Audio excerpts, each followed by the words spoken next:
What's up, everybody? Welcome back to the Info Creation Channel. I'm your host, Chase, and in today's video, we're going to be talking about how to make a successful and large clone army in the year of 2023. So, at the time of this recording, by the end of the 2023, the calendar year, there will be 5 sets where you can purchase clone troopers. The advent calendar will be retiring at the end of the year, but that is probably the least effective set. That is just so you can expand your 212 army with one extra figure. Now we're going on to the sets that are actual army buildable, and that include no named characters or named characters that you can modify to be members of your army. So starting off with the 2 cheapest, we'll start off with the 332nd Ahsoka's Clone Trooper Battle Pack. Now at the time of this video's release, the Clone Trooper Battle Pack will be available to be purchased for $20 US, and you get 4 clones. One named, which is, I believe his name is Commander Vaughn, or Captain Vaughn. Clone Captain Vaughn, but he is easily changeable. If you just take off the visor, there's nothing else different, and he will be a member of the 332nd Army.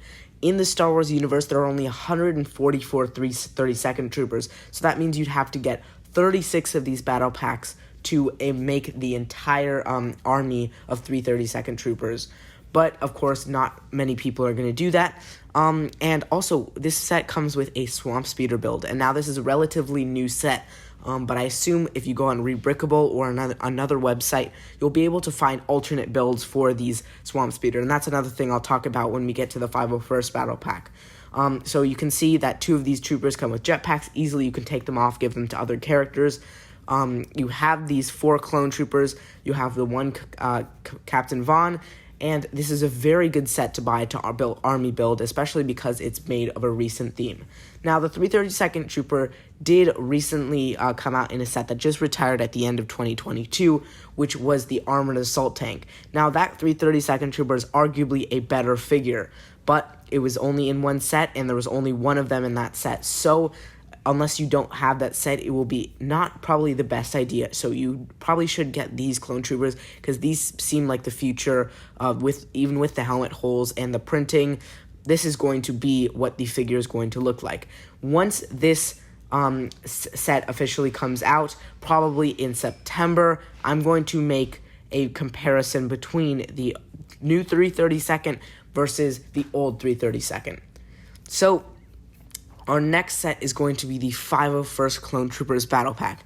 Now, this is a very cool set that is widely available in the United States for the past 8 months, ever since January 1st of 2023, and it comes with 3 different styles of clones, and they are the Clone Commander, I believe the Clone, what's his name?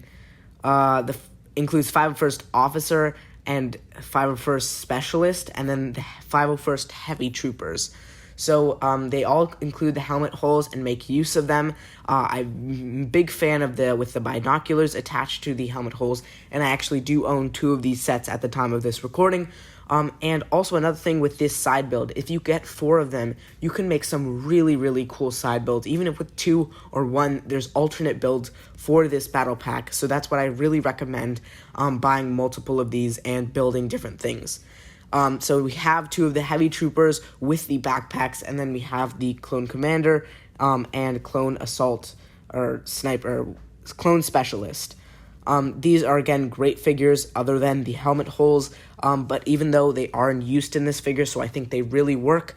And so definitely, if you want to expand your 501st Army, definitely buy these, but I recommend not buying as many as you would with a regular 501st Battle Pack, just because there's not as many of them in universe. So I'd recommend, if you have an unlimited budget, maybe buy 8 of these so that you have going to be, I think it's 48 or 36, I'm not sure how to do math right now. I think that's 32 clone troopers. You'll have 16 of the heavy troopers plus another 8 of each of these. So I think that's probably the best way, although you don't really want them as many clone officers.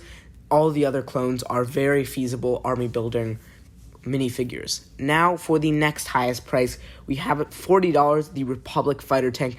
Now this set has been out for over a year, so I definitely think you can find it on sale, although this set is known for not being on sale in many places, so I'd recommend buying it at retail price. This set comes with 3 clones, one 187th Clone Commander and 2 187th Troopers, plus Mace Windu, who you can easily sell for I think about $6, so you can definitely make the profit back on this set. Now it also comes with 2 battle droids, and I do suggest keeping those to army build your battle droids, but I'll make a separate video about battle droid army building another time. But again, these 3 clones actually have not been included in the Star Wars universe. There are no this Mace Windu's Legion is not this color, but it is very cool clones to have. So if you want to pick up 2 or 3 of these Republic Fighter tanks, it is very cool to have these in your army, especially to build. So that's probably the main draw for your army builders. But yeah, these clones are very cool and a good, decent thing for your collection. Now, the final set is the ATT Walker, and this set is definitely probably the coolest to get build-wise for your collection. And then it has 3 of the 12th Troopers, which is Obi-Wan Kenobi's Clone Legion, plus a 212th Gunner, which is just a clone gunner, and the coveted Commander Cody. Now, I definitely think if you want to buy multiple of these, you should sell your multiple Commander Codys, because you will make a decent amount of the profit because he is such a good figure. Now, for the rest of these droid builds, I definitely recommend keeping those for your droid army. So just the Commander Cody once you have more than one of them. Now, for these last figures, it is really crucial that you develop your 212th army, because that is one of the main armies in the Clone Wars. And like I said, that Advent calendar, you can also pick up an additional 212th Trooper. The Clone Gunner we've seen before, but not with the helmet holes, so he is also a cool figure to have. But in just these 4 sets, you can get a decent wide range of 4 different legions of Clone Troopers, even though the 332nd and 501st are kind of similar. In the year of 2023, these 4 sets will definitely gain you a decent clone army, depending on how much you're willing to spend, because all of these sets together are a combined, that's 80 plus 140, so that's a decent 220 if you want to get one set of each of these. But I do recommend picking them up in smaller bundles, like getting 2 332nd, getting 2 501st, or getting 3 501st, a Republic Fighter tank and a 501st, or something like that. And then over the time, you can find these sets on clearance. I definitely think that this set won't be on clearance because it is going to be retiring at the end of the year. But I will probably, the ATT will be on sale, and so will the 501st Battle Pack, but not that much because it is a cheaper set. So with that, thank you guys so much for watching this video. I am going to make a Clone Army video and do a comparison between the old 332nd versus the new 332nd. Thank you guys so much for watching this video. Make sure to like and subscribe, and have a great day.